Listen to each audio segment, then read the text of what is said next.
प्रिय साथियों, सूर्य ग्रहण एक प्राकृतिक घटना है जो चंद्रमा और पृथ्वी की स्थिति के कारण घटित होती है। हिंदू धार्मिक मान्यता में इसे विशेष आध्यात्मिक समय माना जाता है। साथियों, यह सूर्य ग्रहण शुरू होगी 22 सितंबर 2025 रात 11:15 से शुरू होगी और सुबह 3:45 में समाप्त होगी। कथा को अंत तक अवश्य सुने। भगवान सूर्य देव की कृपा प्राप्त करने के लिए कमेंट में जय सूर्य देव अवश्य लिखें। अब प्रारंभ करते हैं सूर्य ग्रहण की ये दिव्य कथा। बहुत समय पहले की बात है, जब सृष्टि अपने प्रारंभिक यौवन में थी और प्रकृति के नियम आज जैसे स्थिर नहीं थे। वह काल था जब मनुष्य और देवों के बीच संवाद सहज था, जब हृदय की पुकार सीधे ब्रह्मांड के कानों तक पहुंचती थी। लेकिन उस काल में एक भीषण त्रासदी ने पृथ्वी को अपनी चपेट में ले लिया था। सूर्य देव अपनी प्रचंड ऊर्जा के पूर्ण वैभव में पृथ्वी के बहुत करीब आ चुके थे। धरती जल रही थी। सूर्य देवता का प्रकाश अब जीवनदायी नहीं बल्कि भस्म कर देने वाला बन चुका था। उनके सुनहरे रथ के पहिए मानो पृथ्वी के वायुमंडल को चीरते हुए इतनी निकटता से दौड़ रहे थे कि हर सुबह जब वो क्षितिज से उदय होते तो एक भयानक दहकती हुई ज्वाला का गोला आसमान में छा जाता। मनुष्यों के कंठ सूख जाते थे, ओठों से पपड़ी उतर आती थी और आंखें जलती हुई रेत के कणों से भर जाती थीं। पैर जो कभी घनी छाया देते थे अब कंकालों की तरह खरे थे। उनकी पत्तियां सिकुड़कर काली हो चुकी थीं और उनकी अंतरात्मा तक सूख चुकी थी। जंगल अपने आप आग पकड़ लेते थे। एक चिंगारी के लिए भी कोई कारण आवश्यक नहीं था। हवा में हर पल गर्म लपटों का नृत्य होता था और जहां देखो वहां धुआं उठता था। नदियां सूख चुकी थीं, उनकी तलछटी दरारों से भरी थी, मानो पृथ्वी का हृदय फट गया हो। पशु पक्षी अपने जीवन की अंतिम सांसें गिन रहे थे, पानी की एक बूंद के लिए तड़पते हुए। उनके मूक क्रंदन से वातावरण में एक गहन उदासी और भयावहता छाई हुई थी। यह ऐसा था जैसे सारा संसार एक विशाल भट्टी बन गया हो और सभी जीव जंतु उस भट्टी में धीरे धीरे भस्म हो रहे हों। मानव बस्तियां वीरान हो रही थीं। लोग अपने घरों में दुबके रहते। दिन के समय बाहर निकलना मृत्यु को न्योता देने जैसा था। बच्चों की किलकारियां अब कहां थीं? उनकी जगह केवल कराहें और माताओं की डरी हुई फुसफुसाहटें थीं। बुजुर्ग अपनी अंतिम सांसें गिनते, यह सोचकर कि क्या यह धरती अब रहने लायक नहीं रही। हर किसी के मन में बस एक ही प्रश्न था, यह कैसी नियति है? क्या सूर्य देव जो हमारे जीवन का आधार है वही अब हमारे विनाश का कारण बनेंगे? इस भीषण अग्नि परीक्षा के बीच एक छोटा सा गांव था, कमलवन नाम का कमलवन, जहां अब कमल सूख कर मुरझा गए थे और वन जलकर राख हो चुके थे। इसी गांव में एक साधारण किसान रहता था, माधव। माधव अपनी सादगी और अटूट आस्था के लिए दूर दूर तक जाना जाता था। उसकी आंखों में एक गहरी करुणा थी और उसका हृदय सभी जीवों के प्रति प्रेम से भरा था। वह स्वयं भी भयानक गर्मी से पीड़ित था।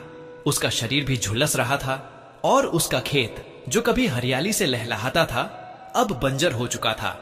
उसकी प्यारी पत्नी राधा भी हर पल चिंता में डूबी रहती थी और उनका छोटा सा पुत्र नटवर गर्मी से बेहाल होकर मूर्छित पड़ा रहता था।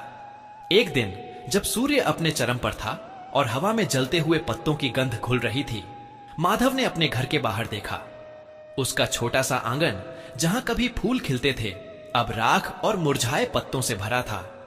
उसका कुआं जो कभी शीतल जल से भरा रहता था अब सूख चुका था। उसकी गहराइयों से केवल गर्म हवा के झोंके आते थे। वह अपने पुत्र नटवर के पास गया जिसका छोटा सा शरीर तप रहा था। उसने अपने ठंडे हाथ उसके माथे पर रखे, लेकिन कोई लाभ नहीं हुआ। उसकी आंखों से आंसू बह निकले, गर्म आंसू जो उसके झुलसे हुए गालों पर और भी गर्म महसूस हुए। हे प्रभु, माधव ने आकाश की ओर देखते हुए फुसफुसाया, यह कैसी परीक्षा है? हमारे पाप इतने बड़े कैसे हो गए कि आपने हमसे जीवन ही छीन लिया?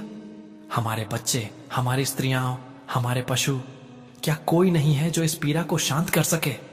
राधा जो पास बैठी थी ने भी अपने बच्चे की हालत देखकर रोना शुरू कर दिया। माधव, उसने कांपते हुए स्वर में कहा, हमें क्या करना चाहिए? अब तो कोई आशा भी नहीं दिखती। यह आग, यह गर्मी, यह हमें जलाकर राख कर देगी। माधव ने अपनी पत्नी को देखा।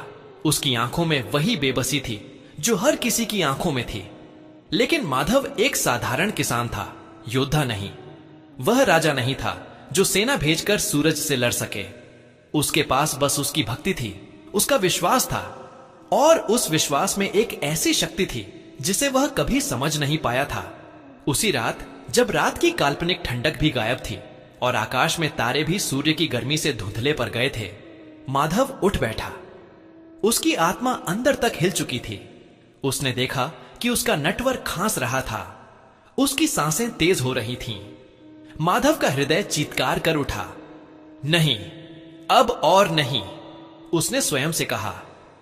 मैं इसे ऐसे नहीं देख सकता। मुझे कुछ करना होगा, चाहे उसके लिए मुझे अपने प्राणों की आहुति ही क्यों ना देनी पड़े। उसने अपनी पत्नी को जगाया। राधा, उसने कहा, मेरा मन कहता है कि मुझे सूर्यदेव से सीधे प्रार्थना करनी होगी। उनसे विनती करनी होगी कि वे हम पर दया करें। राधा ने उसकी ओर देखा। उसकी आंखों में भय और आशा का अजीब सा मिश्रण था। क्या यह संभव है प्रिय? क्या हम जैसे साधारण मनुष्यों की पुकार वहां तक पहुंचेगी? हृदय से निकली पुकार अवश्य पहुंचती है राधा, माधव ने दृढ़ता से कहा। अगर मेरी भक्ति सच्ची है, मेरा प्रेम सच्चा है, तो वे अवश्य सुनेंगे। माधव ने अगले दिन से ही कठोर तपस्या शुरू कर दी। उसने खाना पीना त्याग दिया, केवल कभी कभी पत्तों का रस पीता।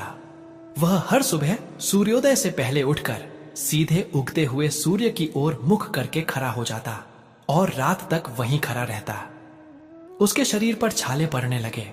उसकी त्वचा और भी काली पड़ गई, लेकिन उसकी आंखों में एक अजीब सा तेज था, एक अदम्य संकल्प का तेज। वह अपने परिवार की पीड़ा, अपने गांव की तबाही और पूरी धरती के जीवों की कराह को अपनी प्रार्थना में समेटे हुए था। वह घंटों तक बिना पलक झपकाए सूर्य की ओर देखता रहता। उसके मन में बस एक ही विचार था, हे देव, हे देवों के देव, सूर्य नारायण, आप परम तेजस्वी हैं, आप ही जीवन के दाता हैं। लेकिन हे प्रभु, आपकी यह प्रचंड अग्नि अब हमें जला रही है। यह जीवन नहीं, यह तो मृत्यु का तांडव है। कृपा कीजिए, हे करुणा निदान, अपनी इस असीम ऊर्जा को थोड़ा शांत कीजिए। हमें, इन असहाय जीवों को थोड़ा विश्राम दीजिए। माधव की प्रार्थनाएं केवल शब्द नहीं थीं, वे उसके हृदय का रक्त थीं, उसकी आत्मा का क्रंदन थीं। जब उसका शरीर अत्यधिक थकान से गिरने लगता, तो उसे नटवर का तपता हुआ चेहरा याद आता। राधा की आंखों में वह भय याद आता और वह स्वयं को फिर से खड़ा कर लेता। उसने अपनी भक्ति में इतनी गहराई तक प्रवेश किया कि वह अपने शारीरिक कष्टों को भूल गया। वह तपस्या कर रहा था, लेकिन यह तपस्या किसी व्यक्तिगत लाभ के लिए नहीं थी।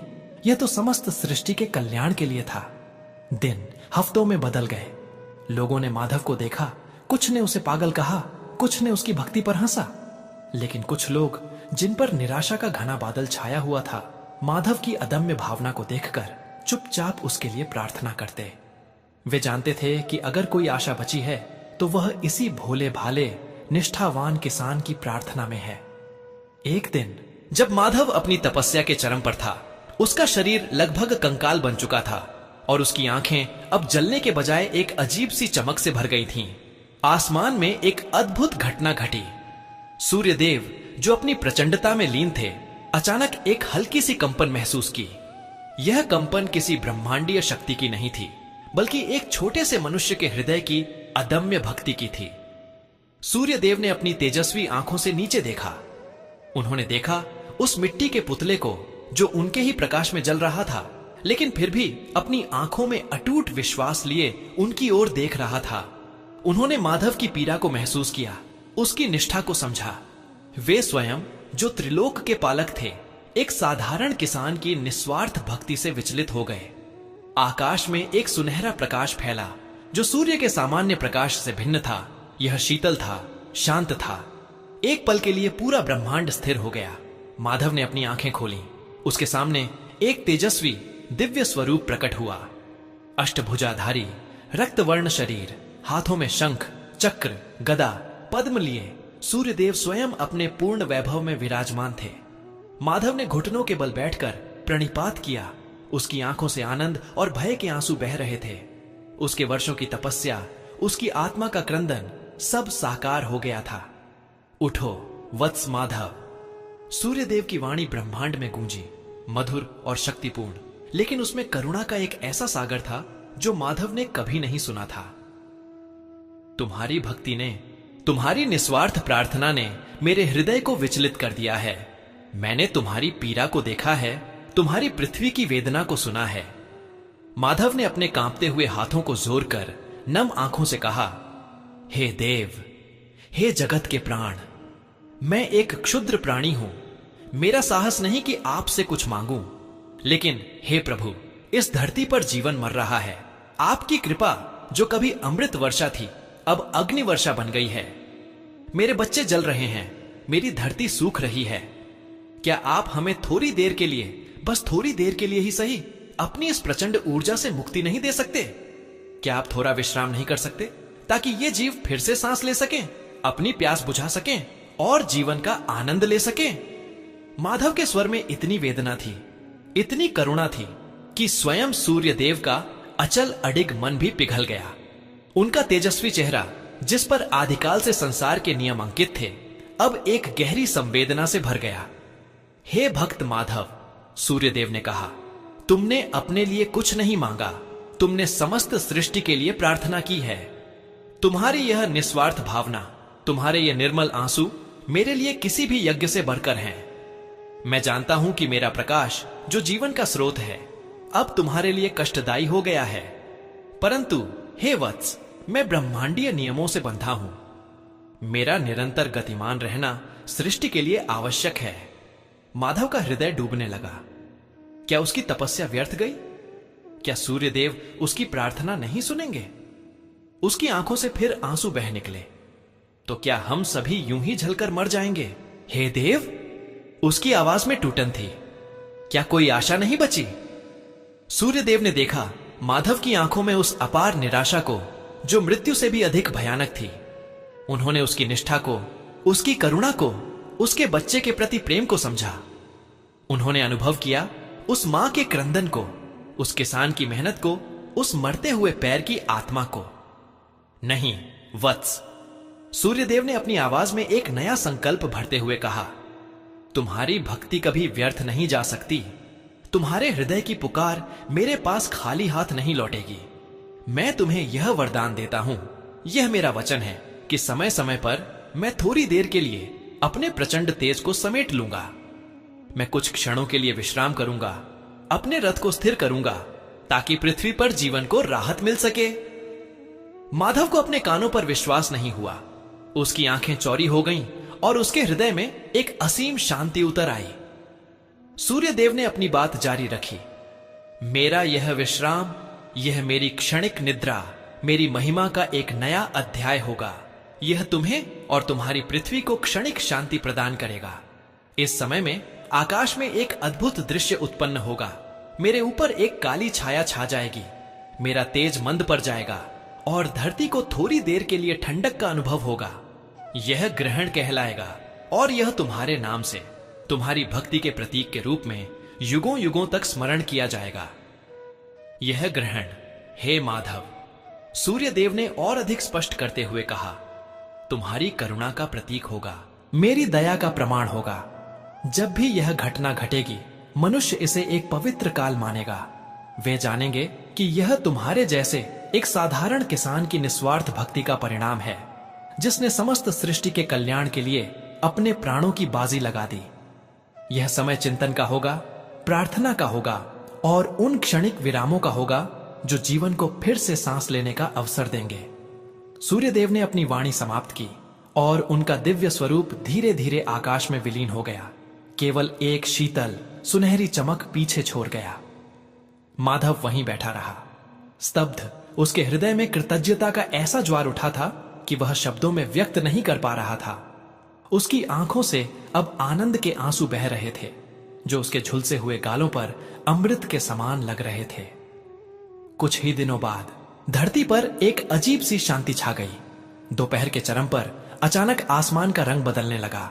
सूर्य, जो अपनी पूरी प्रचंडता में जल रहा था, धीरे धीरे एक काली छाया से ढकने लगा। प्रकाश मंद पड़ने लगा और हवा में एक अद्भुत ठंडक महसूस हुई। लोगों ने पहली बार गहरी सांस ली। उनकी आंखों में भय नहीं बल्कि विस्मय था।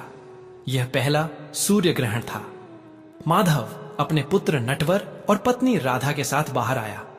उसने देखा कि नटवर, जो कुछ दिनों से मूर्छित पड़ा था, अब अपनी आंखें खोल रहा था और उसके छोटे से होठों पर एक हल्की सी मुस्कान थी। राधा की आंखों से खुशी के आंसू बह निकले।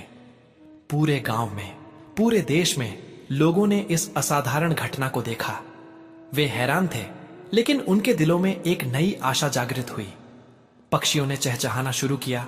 मुरझाए हुए पत्ते, मानो उनमें फिर से जान आ गई हो, धीरे धीरे हिलने लगे।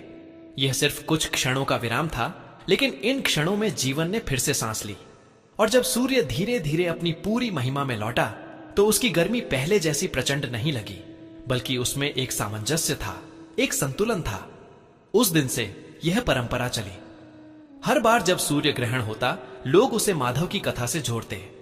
वे जानते थे कि यह केवल एक खगोलीय घटना नहीं थी, बल्कि एक साधारण किसान की निस्वार्थ भक्ति का परिणाम था, जिसने समस्त सृष्टि के लिए सूर्य देव से वरदान मांगा था। यह ग्रहण एक अनुस्मारक बन गया, मानव की दृढ़ इच्छा शक्ति का, भक्ति की शक्ति का और देवों की करुणा का। माधव उस दिन के बाद एक संत के रूप में पूजे जाने लगा। उसने अपना शेष जीवन लोगों के बीच भक्ति और सेवा का प्रचार करते हुए बिताया। उसने सिखाया कि चाहे कितनी भी बड़ी मुसीबत क्यों ना आ जाए, विश्वास और निस्वार्थ प्रेम कभी हार नहीं मानते। उसकी कथा ने युगों युगों तक लोगों को प्रेरित किया, यह याद दिलाते हुए कि कभी कभी सबसे बड़ी शक्तियां सबसे विनम्र हृदय में बसती हैं और एक साधारण व्यक्ति की आस्था पूरे ब्रह्मांड को बदल सकती है।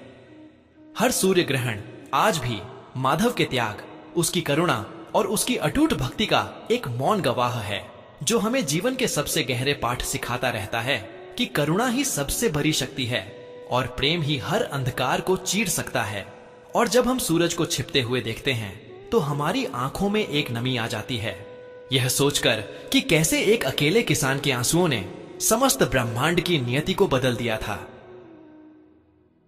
साथियों, इस वीडियो में सूर्य ग्रहण की पावन कथा यहीं पर समापन होती है। हम कामना करते हैं कि सूर्य देव की कृपा आप सभी पर बनी रहे, आपके जीवन में सदैव सुख, शांति, समृद्धि और सकारात्मक ऊर्जा का संचार होती रहे। यह विशेष दिन न केवल भक्ति भाव से भर देती है, बल्कि हमारे जीवन में एकता, प्रेम और आस्था का संदेश भी लेकर आता है।